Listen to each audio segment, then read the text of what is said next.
So, introduction to social welfare and social work in the Philippines via the social environment of individuals, families, groups, communities, organizations, and institutions. So, is social work historically imbued with philanthropic characters and scientifically proven, come clothed with the necessary attributes justifying it as a profession?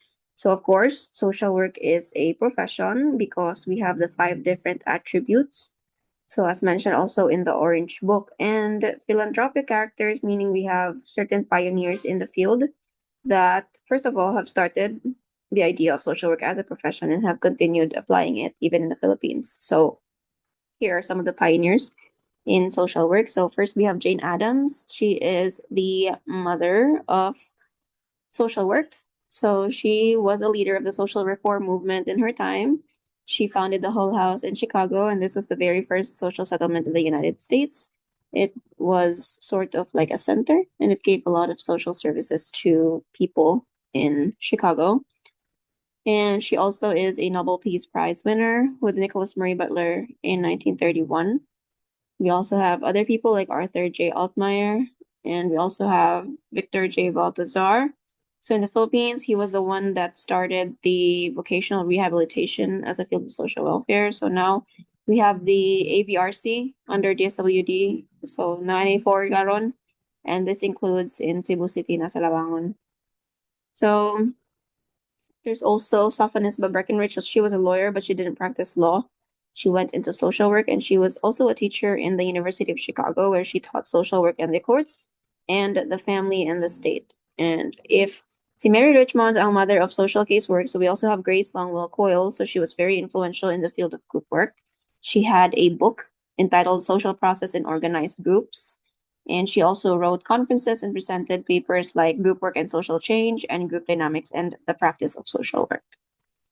And then we have Petra R. De Hoya. So she was the dean of the UP Social Work Department when it first started. But before that, in 1949, she was the chief of the Division of Public Assistance of the Social Welfare Commission. So Monisha ang DSWD karon. She taught social work at the University of the Philippines, as I said, in 1954. And this was a master's program in the beginning. So she also worked at the UNICEF Assisted Social Services Project of the Social Welfare Administration. And she was the president also of the Schools of Social Work Association of the Philippines, now called NASWE. She was also one of the many to lobby for the social work law, or the RA 4373, in 1965, and is one of the three very first social work board of examiners para sa licensure exams of social work. And we also have Jose Fabella. He is a doctor. He's also regarded as the father of Philippine social welfare because he served as the Commissioner of Public Welfare of the Philippines, and most of his works revolved around the development of welfareville institutions, so minor delinquents, juvenile courts, and the settlement house, as well as the Associated Charities of Manila. So 1917, siya nag-start. This was the very first social welfare agency, if you can say that here, that precursed DSWD. And then we also have Gordon Hamilton. So she's the foremost theorist for the Diagnostic School of Social Work.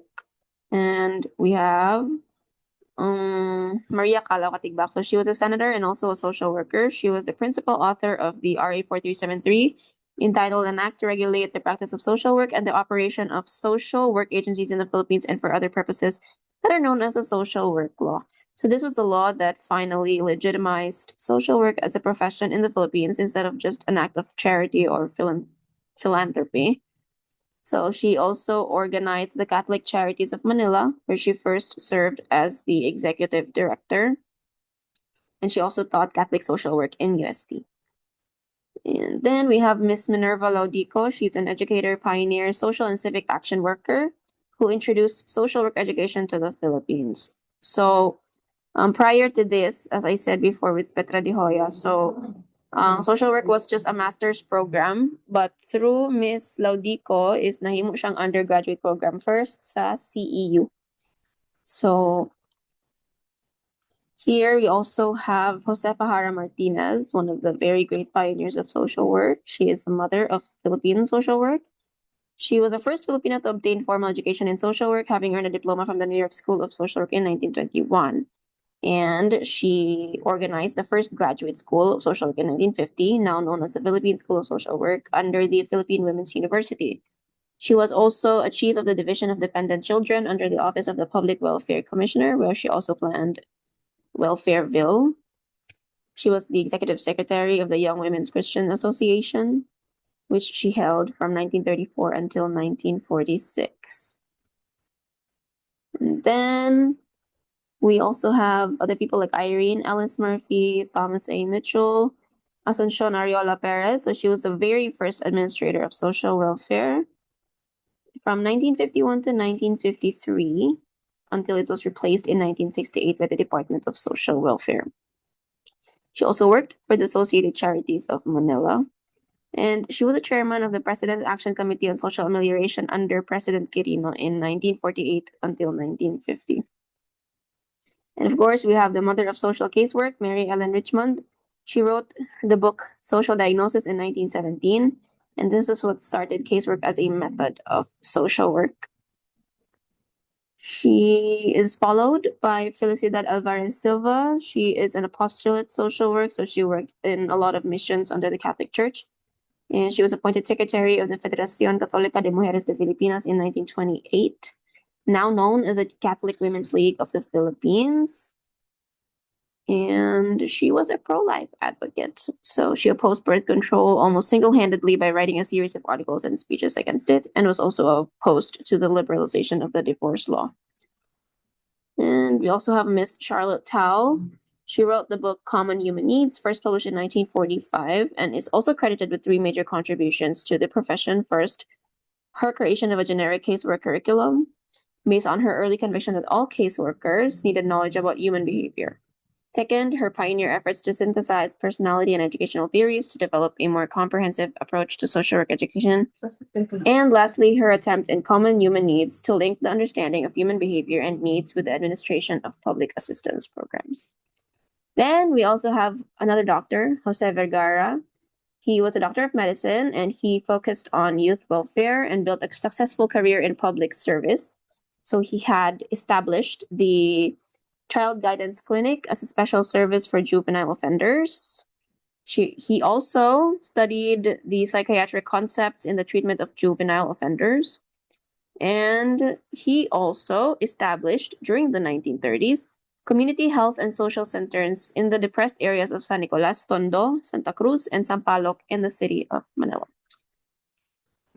So Mary Richmond, so she, as I said earlier, she wrote the book Social Diagnosis in 1917, and she is widely credited for revolutionizing the field by developing social casework. So casework is the first method in social work. So si Mary Richmond ang atong credit ani through her book Social Diagnosis, and she primarily worked for like poverty as a field and social exclusion in the interaction between an individual and his or her environment.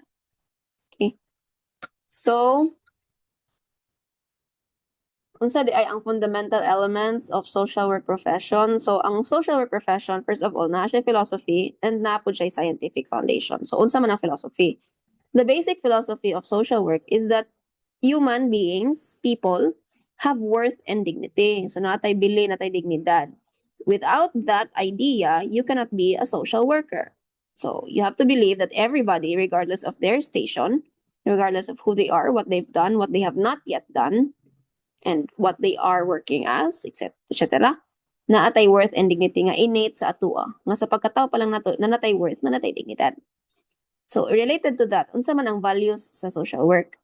Ang value na to is ang ultimate self-fulfillment or self-realization, meaning ang atong trabaho isip social workers, tabangan ang mga tao nga ma-realize o ma-fulfill kung kinsa sila, kinsa ang full good nga version sa ilang self. And with that, there are also other values like social responsibility. Of course, ang social worker na gyud na social responsibility. We are responsible for society. Second, equal opportunities. So as much as we can, we try to level out the playing field and make opportunities equal for our clients. Third, social provision. So na magyud times na need ta mo provide og social services sa kini nga mga clients, so appeal na sa atong responsibility. And lastly, social justice, meaning everybody gets what they deserve to get.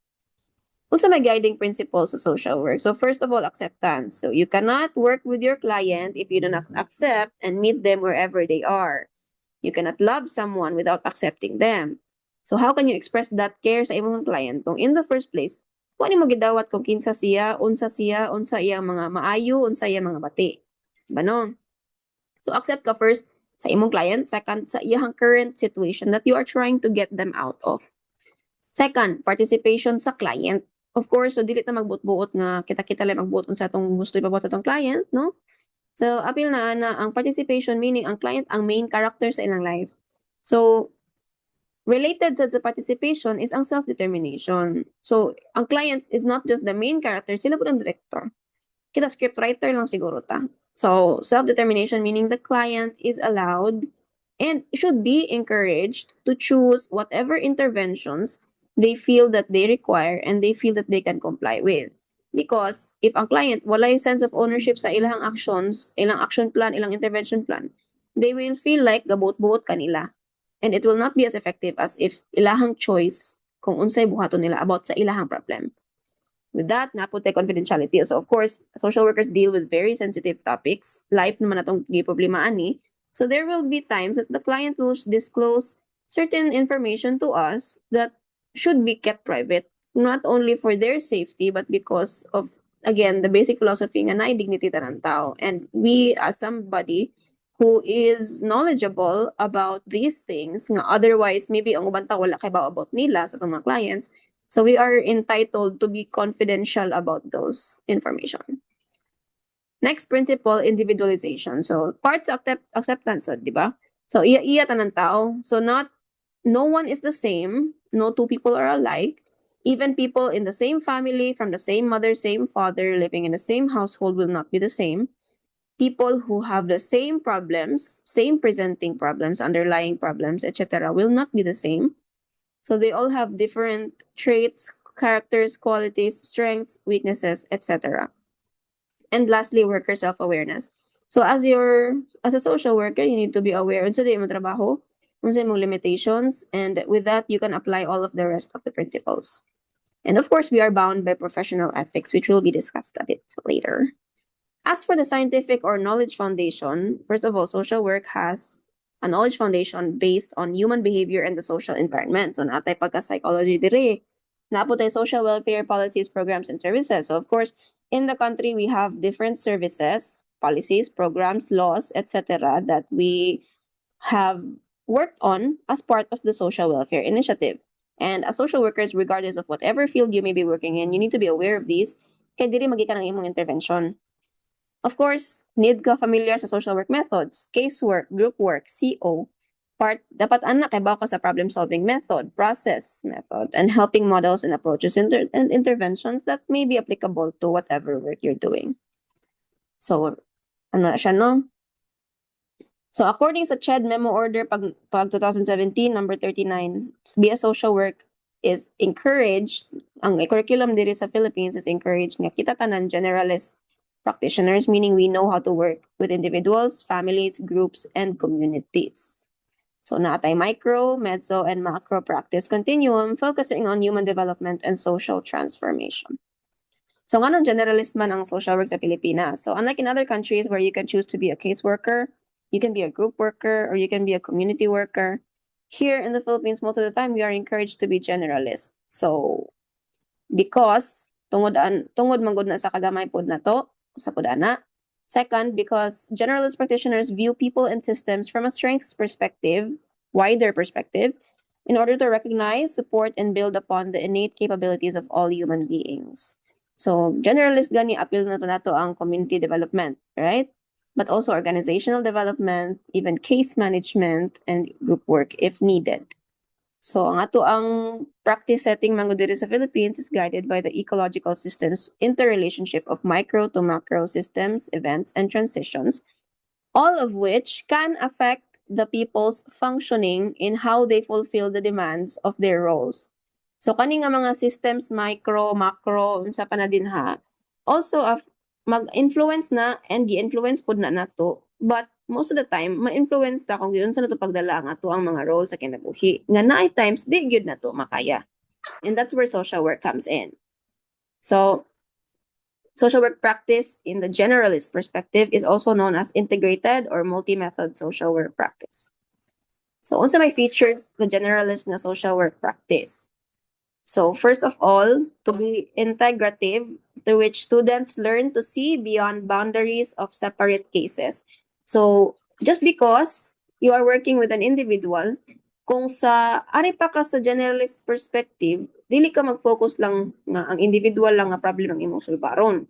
So apil po na ng understanding nga dili separate ang case sa individual, so separate di siya separate sa family, di siya separate sa groups nga iyang gikaapilan, o labaw sa tanan dili po siya separate sa community which asa nagbilong ang client. So ang population o ang troubles nga gi-experience sa client tungod na sa iyang entire system. Sunod, so to cross system levels and practice methods. Kaya nga no, dili same og intervention kung case management lang ka nga mag-deal lang ka sa individual. So person and environment man ang belief sa generalist social work. So that includes not just working with the person, but also the environment that the person is part of. Third feature, to be a common base of knowledge, practice principles, and general stages of practice. Kay tungod, as required by the Philippine setting, we are required to work with diverse populations, fields, settings across systems and intervention levels. Fourth feature, to require complementary expertise. So, apil na nga, although broad siya, ang generalist perspective, but nag-include po na specific knowledge and skills related sa social work practice. And lastly, to be non-prescriptive, non-deterministic, including clear demand for adaptation and flexibility in its use, using critical approaches to understanding needs, contexts, and objectives. Okay. So sa social work practice in the Philippines, again, generalista and nga no man. So broad range of skills, kabata mo casework, kabata mo group work, kabata mo CO. Kabapod ta nga, unsa ang paghandle og issues, kay interrelated man jud kaayo gud ni sa Philippines, especially because we are very much a community type of people in general. No? Okay, so influence of ecological systems theory. So sa social work na tay biopsychosocial and even sa Philippines, spiritual approach. So atong gitan-aw ang biological makeup sa tao, of course, maka-affect sa iyang functioning, psychological capacity niya, ang iyang social environment, and even iyang spiritual beliefs na i-impact sa iyang life. Nga naman, so sa ecological systems theory, ang individual na nga outside ana na ay microsystem. Unsa maning microsystem sa mo ang system nga pirmi niya gika himamat. So apil ana ang peers, mga amiga, best friend, barkada, most importantly family, of course. Kung asa siya nagauli, pwede pod apil ang religion ana, labi na if very close siya, devout siya, no? And also your workplace, imong mga ka-workmates. So microsystem na nimo kay always in interaction kanila. Sunod, mesosystem. Ang mesosystem is the interaction between the micro and the exosystem. With that, ang exosystem is an indirect but still powerful gyapon siya nga influence. So, you don't necessarily interact with this all the time, but you do still get influenced by it. So, first of all, media. So, di man ta always naga-phone, but still, we get influenced by whatever we see. Naapod tay local amenities, like unsa may mga available nga resources within the environment, napatay mga park, napatay mga kalaagan diri sa atong lugar. Health resources, of course, ang other barangays na ay mga very active health centers na piuban nga di, so it can also affect how we are. And local policies. Okay, of course, these are the guiding laws that tell us what to do and what not to do. And beyond that, we also have the macro systems. Ang economic structure sa bansa, ma-influence gyapon ta ana. Sunod, laws. Of course, national laws influence how we think about crime, for example. Second and third, dominant ideologies. Unsa may mga common nga ideology nga naa sa atong society sa Philippines. So part na ana naputay culture, right? Of course, we have culture in our country, even culture among our friends, culture among our city, culture among the Visayas region, etc. So naa ni siya yung mga direct impacts to each other, and they all influence each other that basically make up what the person is.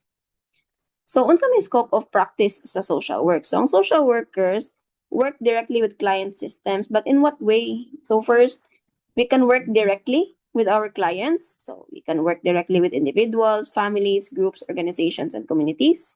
We can also connect our clients to resources, ensure that they are responded to in terms of resource systems. And we can also advocate. So advocate parts of social work is policy, advocacy, formation, etc.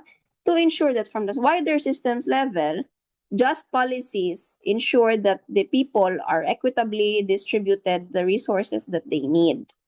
So napud ana part sa dato ang scope is social change, if so needed, as well as research and different aspects of the practice.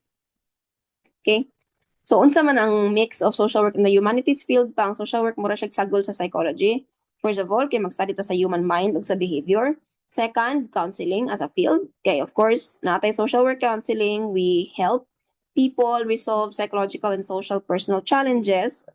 And napud tay sociology. So we study the person as a member, as a part of society and not just the problems that they have inside their mind. Okay? So, unsa di timeline sa DSWD? So, first, nag-start ang DSWD as the Associated Charities of Manila in 1917 because during this time, pre-World War I, daghan og mga social groups no nga na-form in Philippine society, specifically in Manila as focused, and gi-associate sila, meaning giusa sila. So, for faster integration of services. And then, during the Commonwealth period, the Bureau of Public Welfare was created, which eventually became the Social Welfare Commission after the war. So, from 1947 onwards, ang kanang Social Welfare Commission is na-combine siya with President Quirino's paksa into the Social Welfare Administration. Na-change na po siya under RA 5416 in 1968 as Department of Social Welfare. Pag September 8, 1976 na po, na-change na po siya into Department of Social Services and Development, DSSD. And then, under PD 1397 in 1978, it became the Ministry of Social Services and Development until in 1987, January 30, under the Executive Order 123, we now have the Department of Social Welfare and Development. But as of 1991, naaman tayo local government code that called for devolution through RA 7160, although this remains to be observed. So with that, unsa din ang social work? So sige tagtabi diri. Unsa man ang social work? So according to Fook in 2002, social work is a profession that aims to create more caring, just, and inclusive social environments. So ang goal sa social work kuno kay ang pag-create og mga environment, mga society, community nga, dunay pakabana sa tawo, mahustisyahon siya, ug inklusibo siya, so apil tanan. According po to Dubois and Miley in 2002 as well, social work is the profession charged with fulfilling the social welfare mandate to promote well-being and quality of life. So kita kunutan na kung tayo mandato nga i-take care ang social welfare sa mga tao. So, unsa man ni siya nga mandato? So, of course, to promote well-being. So, i-promote ang kaayo sa tao. Ang akong iro, di mo saba. Okay. And part na sa ana ang promotion sa quality of life ng tanang tao na may karapatan sa dekalidad niya kinabuhi. And according to the Philippine definition based on the law, RA 4373, social work is a profession concerned with organized social service activities aimed at facilitating the strengthening social relationships. So kaning daw nga profession ay mga activities nga ang iyang tumong is ang pagpahugot, pagpalig-on sa mga social relationships nga makatabang sa social fulfillment o social roles sa tao. So focus siya sa pagtabang sa individuals and communities nga may-meet nila ang ilang gikinahanglanon o masulbad ang mga problema sa ilang pag-adjust sa ilang social role sa pamaagi sa different various method and techniques. So, according to Professor Rosetta G. Palma, ang social work na different purposes. Una, promotes, restores, maintains, and enhances the social functioning of individuals, families, groups, communities, and organizations. Sa una man na paagi, by helping them to accomplish tasks, prevent and alleviate distress, and use resources. So, social functioning, number 1, mo dyan na siya ang goal nga atong gina-target. Sunod, plans, formulates, and implements social policies, services, resources, and programs needed to meet basic human needs. So, appeal na ang implementation, of course, of social policies and other programs sa pag-meet ani nga needs no para maka-fulfill pud ta sa ilang social functioning. Third, social work advocacy. So, advocates and initiates social political action to empower groups at risks and promote social and economic justice. And lastly, for the improvement of the profession, develops and tests knowledge and skills necessary for the practice of social work. So, according to the IFSW, unsa day na ang social work? So, social work is a practice-based profession.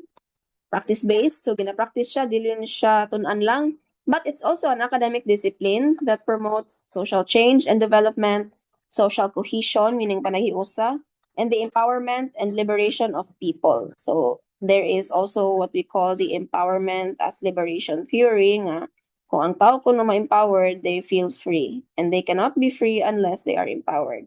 So unsa may principles of social work according to IFSW, we have social justice, human rights, collective responsibility, and respect for diversities, which are all central to the profession.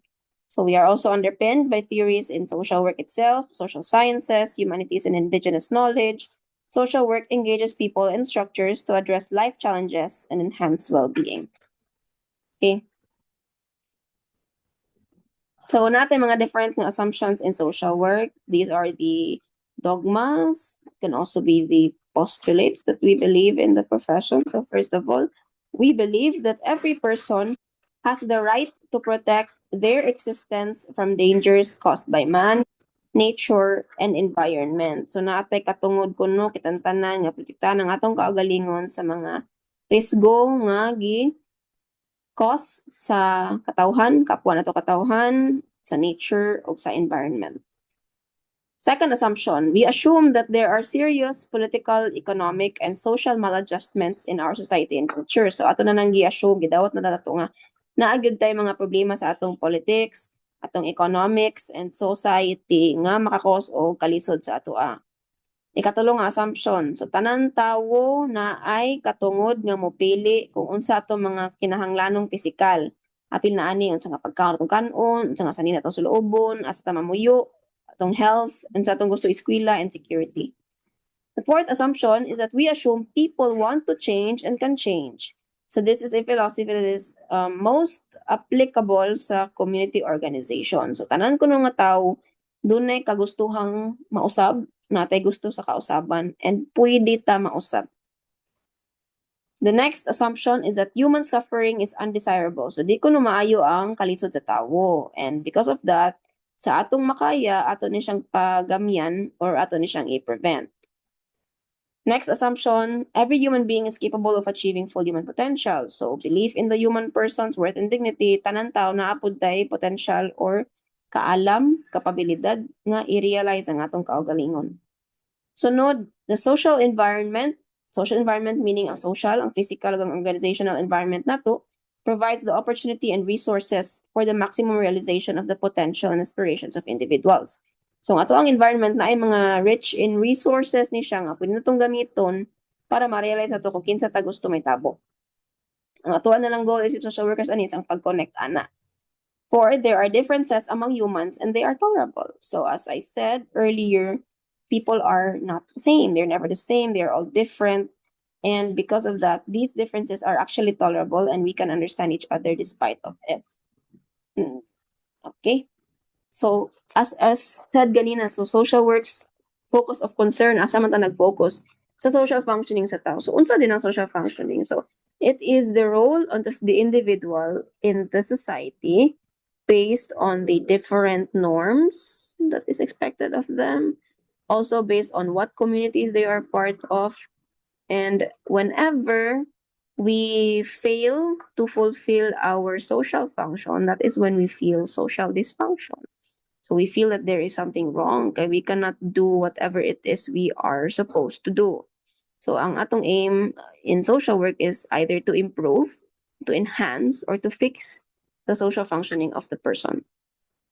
Kaya nga naman, so social dysfunction is a process of preventing the conditions and situations that may hinder the effectiveness of this person. So, unsa may reasons nga nung naay social dysfunction? First of all, personal reasons. There are reasons that come from within the person that may cause them to be unable to fulfill their roles. Sample, katapulan. Maybe di sila kabalo mabuhat ani nga butang. Maybe they are not educated enough. Maybe they have difficulties as well in coping. Second, situational. So these are the forces that are beyond our control. Basig sa bagyo, for example, calamities, we do not have control over those. But it can also be both personal and situational. So what do we mean when we say philosophical framework of social work nga inherent ang human rights and inherent ang worth and dignity? So when we say inherent, it means it is already within us from the moment we are born. So the moment a person is born, we are already presumed to have inalienable, meaning dili makuha nga rights, worth, and dignity regardless sa kung kinsa ta o asa tagikan. So unsa di ay core values sa social work? So first of all, service. Of course, you cannot be a social worker if you do not serve. Second, social justice. So tanang tao na katungod sa mga bagay-bagay. Third, dignity and worth of the person. So we believe that every person has value, has dignity, and then importance of human relationships. So we understand that human relationships help the person build who they are, and it's also influential in who they become and how they are able to fulfill their social roles. Next is integrity, of course, being truthful, being honest about the work that you're doing, and competence, meaning there is actual results from the work that you're doing. So human rights, of course, is inalienable. So everybody has it. It's inherent. As long as you are human, you have rights. This is a core value that guides our profession because we are rights-based. So people have the right to do this, to do that, and to also realize themselves. So it is our goal to help people gain their human rights or to even protect their human rights. Next is social justice. So everybody, regardless of who they are, deserves equal economic, political, and social rights and opportunities. Okay, so kita tanan natin right nga makakuha og oportunidad nga magpalambo sa atong kinabuhi. But some people don't have it. Next is integrity. So we are tasked to behave in an ethical, accountable, and trustworthy manner. Next, competence. So of course, as social workers, we must be able to be competent in the work that we do. And service, of course, social workers' primary goal is to help people in need to address social problems. And importance of human relationships. So we work with and within human relationships para matabangan nato ang tao.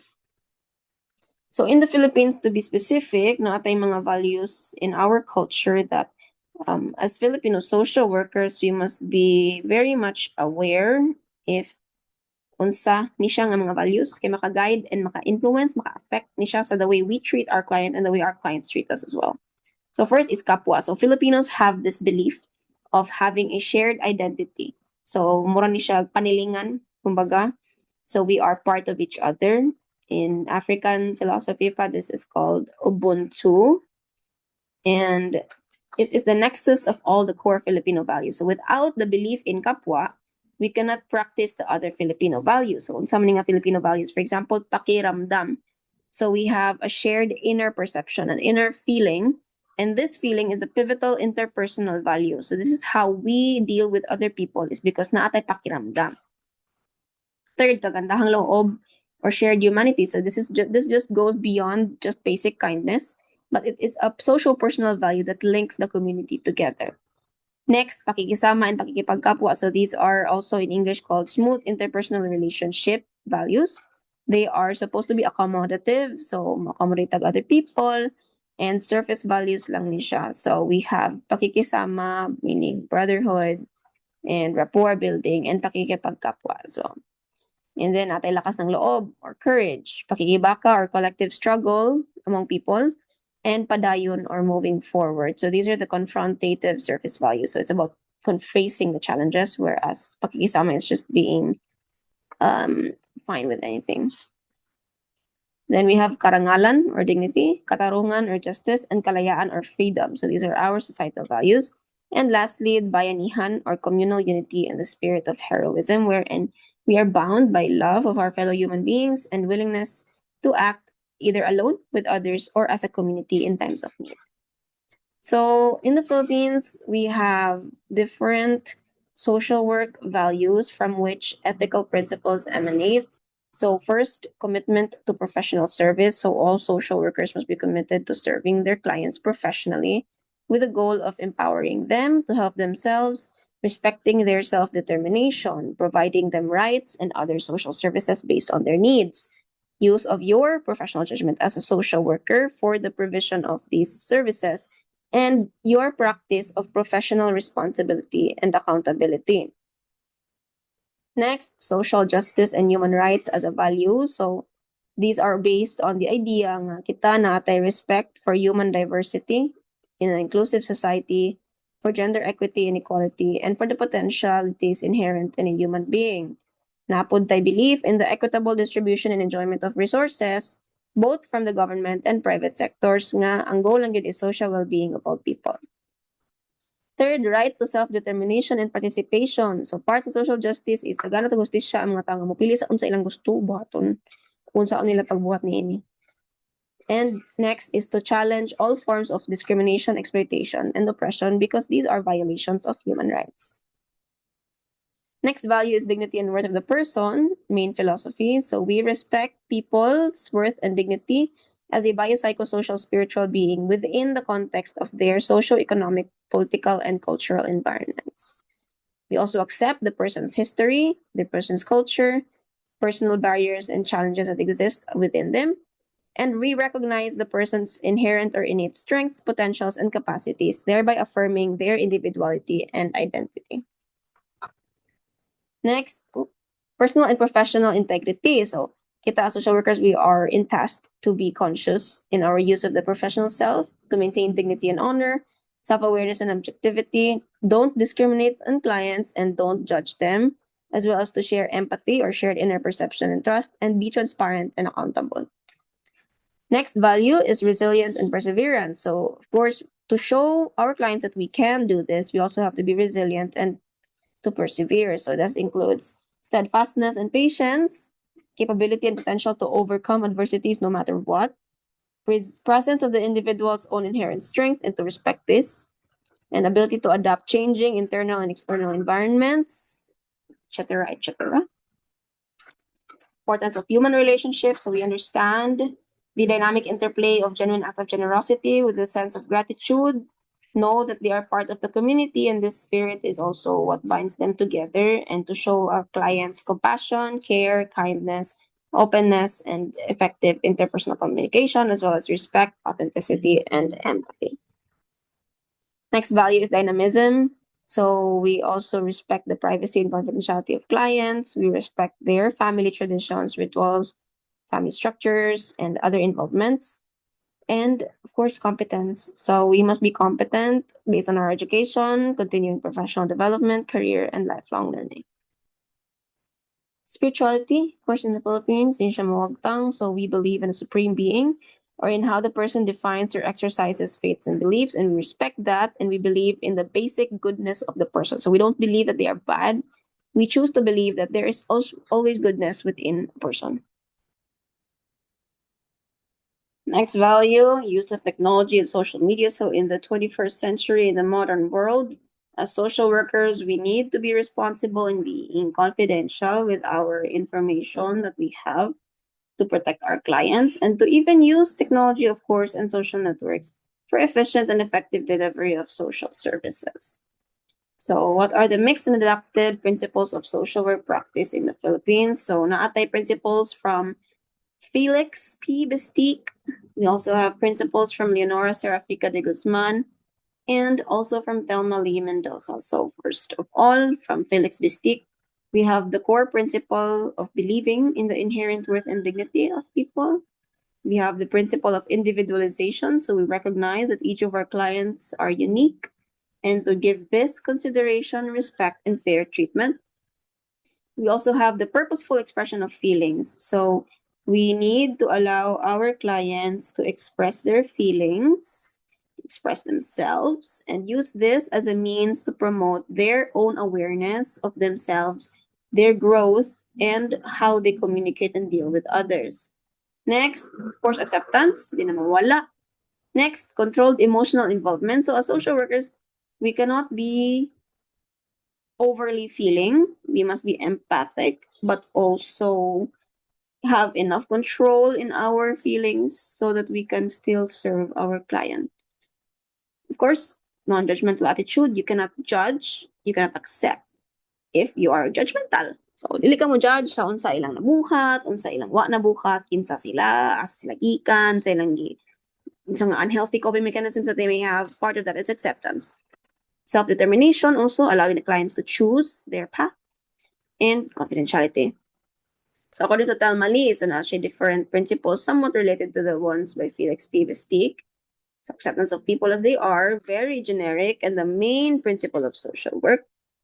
Of course, this does not mean nga imo i-consente ang client, but rather just to respect and understand who they are and what they've been through. We have participation of client in problem solving. Of course, they must take part in that. Self-determination is a right, so it is the client's right that just we do to make our own choices, decisions, and alternatives, and to determine how they should be met. So na this is based on the humanistic belief na kita tanan natay reason, natay free will, natay capability to choose, and so the client also needs to practice that. Kaya nga naman, if we let the client solve their own problems, they will feel that they are capable of doing so, and that is the empowerment that you want to imbibe in them. Individualization, of course, natay differences among each other.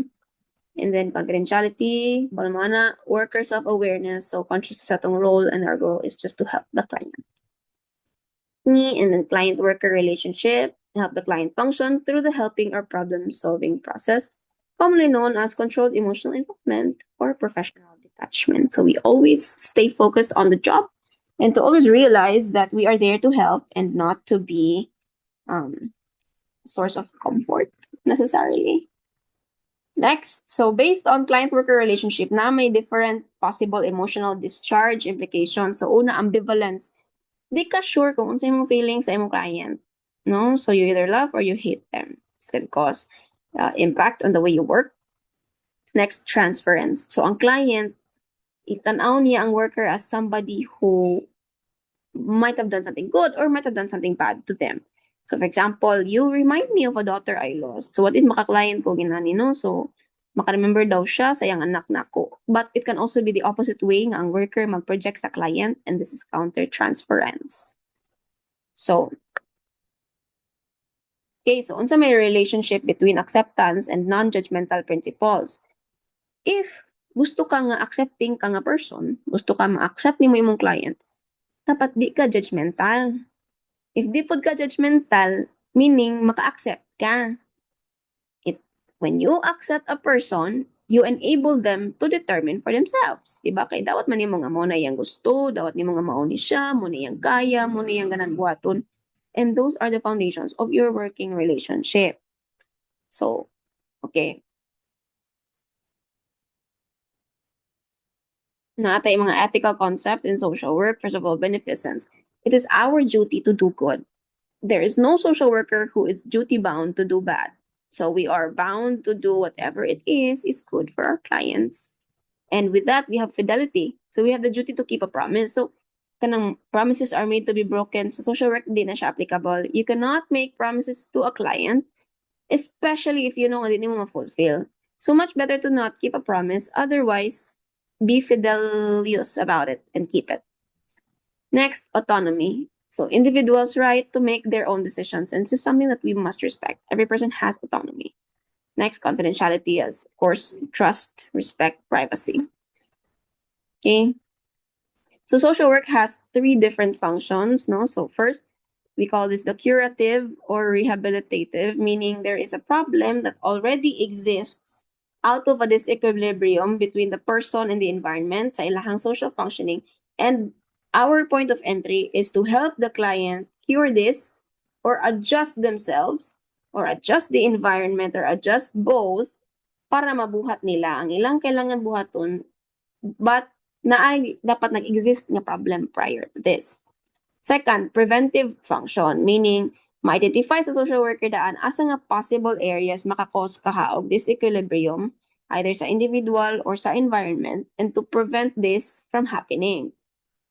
Third, developmental functions. So there are not necessarily problems, but we are in task to seek out, to check asa man pwede na to ma-improve pa jud ang individual, ang group, or ang community. So, naatay lain-laing nga view po sa social work sa tao, no? So, first, natural versus transcendental view. So, ang natural, kay si man kuno, part of nature.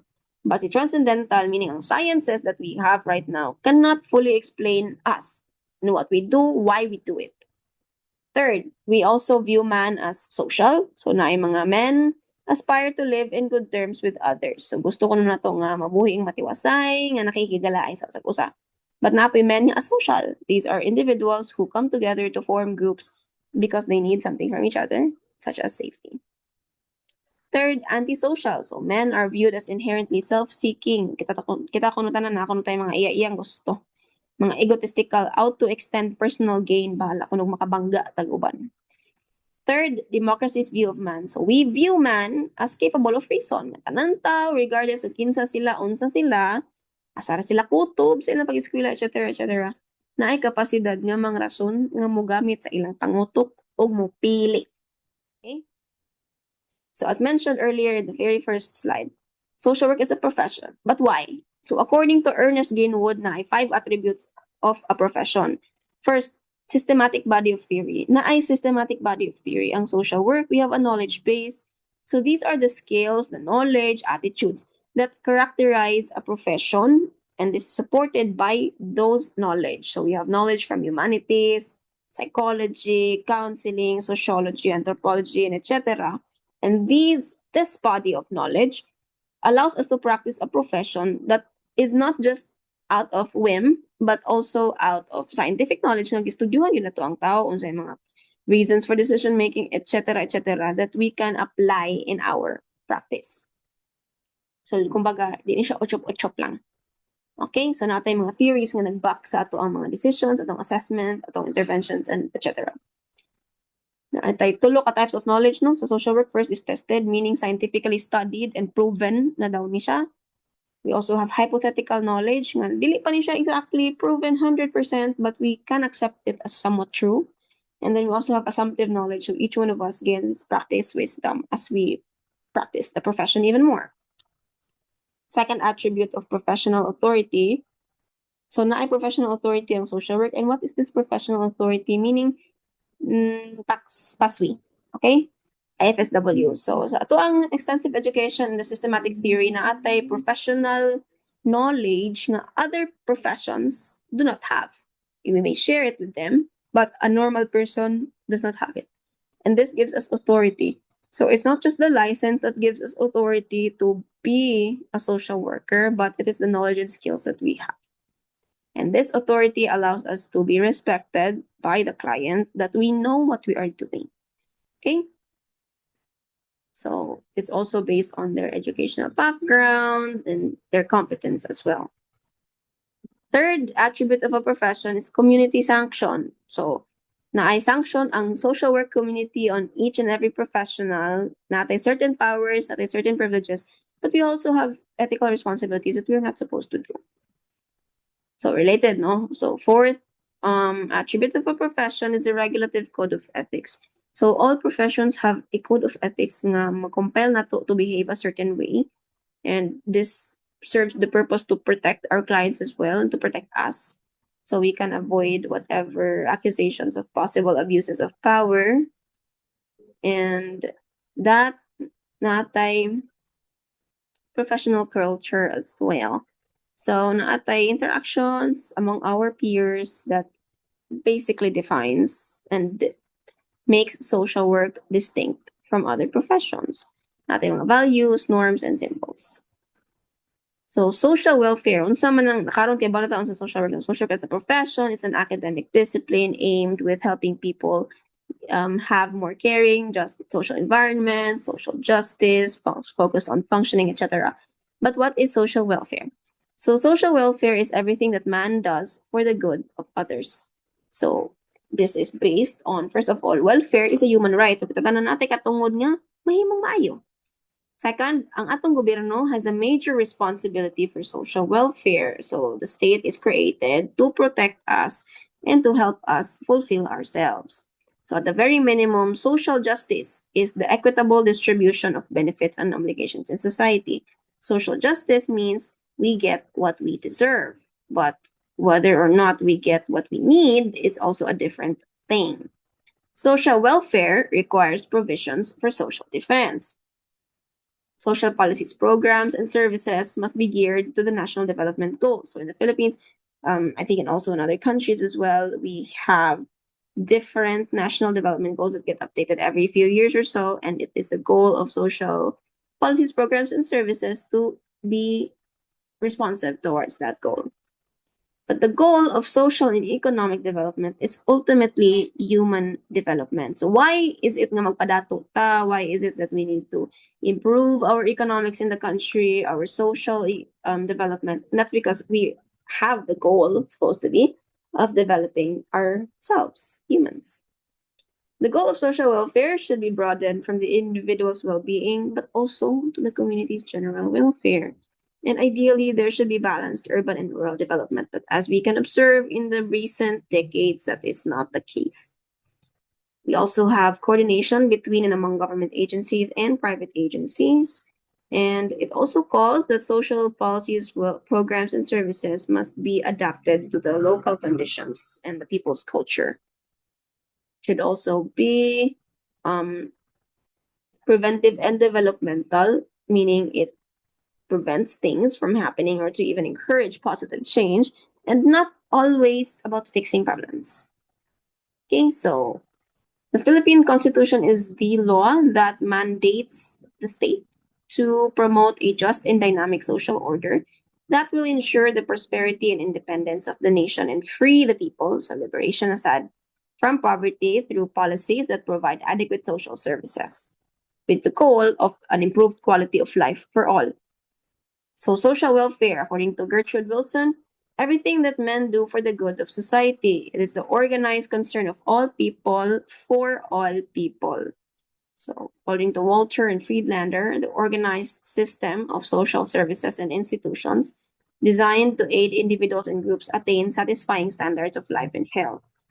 So, according to Elizabeth Wickenden, appeal daw sa social welfare ang mga law, program, benefits, and services na mag-assure or hatag og provision sa pag-meet sa social needs as basic to the well-being sa katawhan. Okay? So, part ani sa social welfare are the sustainable development goals, which all are related to the welfare of the global community.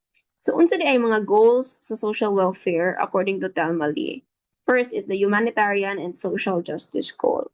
So, goal sa social welfare nga based on the democratic ideal of social justice, sakto lang sad nga atong tabangan ang mga tao nga ma-realize ang ilang potential, labi na itong mga naglisod jud, itong mga dependent jud kayo, mga hindi pang neglect, ginabiyaan na, nga at least matabangan nilang ilang kagalingon and to make them the priority for the investment of scarce resources. So, ang atong goal daw, sa goal daw kuno sa social welfare is, first of all, himuong tao ang tao, but by giving them the dignity, the worth that they deserve in life, and to be socially just, meaning they are able to get what it is that is inalienable to them. The second goal of social welfare is social control. This is based on the belief that ang mga needy kuno, the least, the lost, and the last, if padayon yun sila makaingana, they may strike out. And so society, the state has to keep itself safe against this strike, these threats to life, property, and political stability through social control. The last goal of social welfare is economic development. So ang tumong kuno nganong naatay social welfare is to support increases in the production of goods, services, and other resources through the people. Okay? So naatay models of social welfare. Unsa man nga mga models, no? So naatay residual welfare. So residual welfare often is seen according to kung ano, ang residual welfare kuno mura ni siya ayuda giving lang. So this sees welfare as merely a form of something that is done after the fact, after a problem already exists. And as said here, is often seen as being for the poor, kaya nga naman hatagan raman ang pobre. During the English poor law in the Elizabethan era in the United Kingdom / in England at the time, this was the common welfare model. Hatagan lang largo ang mga tao sa ilang gikinahanglan. So welfare at this time was considered a safety net. So kato lang sa mga tao nga nagkinahanglan jud. Okay? Second model of social welfare is solidarity welfare. So in Europe, this has evolved to be something as a thing of sorts, and is based on the principle of solidarity or mutual responsibility sa usag-usa. So each people kuno have responsibilities to each other, and their relationships depend on this. So they are part of social networks, and dili na siya about social exclusion. Third, institutional welfare. So need is accepted as a normal part of social life. So tanan tao kuno na ay panginahanglanon. No? So tanan tao na ay panginahanglanon. And this means that social welfare is provided to everybody, not just for the poor, not just for the needy, but for everybody. Then the last social welfare model is industrial achievement / performance. So it has been seen as handmaiden to the economy. So it helps employers by preparing and servicing the capacity of the workforce. Di pa di siya last na pa di ikuan. So political analysis focuses on major stakeholders and the decision-making process during implementation. So through political analysis, we are able to check the politics in the area, check what they have done, what are the stakeholders, what they have failed to do, whether they took part in anything during the project implementation. We also have the policy or program evaluation. So we check for the outcomes, other consequences, and questions about cost effectiveness, and current proposals for policy reform. So focus on current proposals. Okay? So social work is also based on the idea of Maslow's hierarchy of needs. Nga people's needs have a pyramid structure that go beyond just the physiological survival needs, as you would call this, like food, water, warmth, rest, and reproduction. But to be self-actualized or to reach the tip of that pyramid, the peak, we need to have, first of all, safety. Safe atong money, natay stable income, natay stable resources, natay balay katulgan, and we are secure. Our life is not a threat. Third level, social, natay family, natay friends. We are part of communities. We have groups and we have relationships with the people around us. And with that, we can reach esteem. So we can have self-confidence, respect, excellence, and the level of accomplishment. With that, we can move into self-actualization. So personal growth, potential achieving, and peak performance. Without any of those steps in the pyramid, if you skip one or the other, you will never achieve self-actualization, according to Abraham Maslow. Okay? So, unsa may mga risks, no? So what are the risks that exist in the life of the person? First of all, in the life cycle, masakit man gyud ta. We have illness, accidents, mga di na to tinuyo no, mga aksidente, masamad ta, mapiang ta, balian ta. We have disability as well. People are born with it or they grow into it. We have old age. Of course, if you are old, magkalisod yun ang living. We have death, hunger, and malnutrition. Second is an economic risk through crises and transitions, loss of livelihood, na to mawalan ng trabaho, unemployment, di ta ma-hire, underemployment, high prices of basic goods.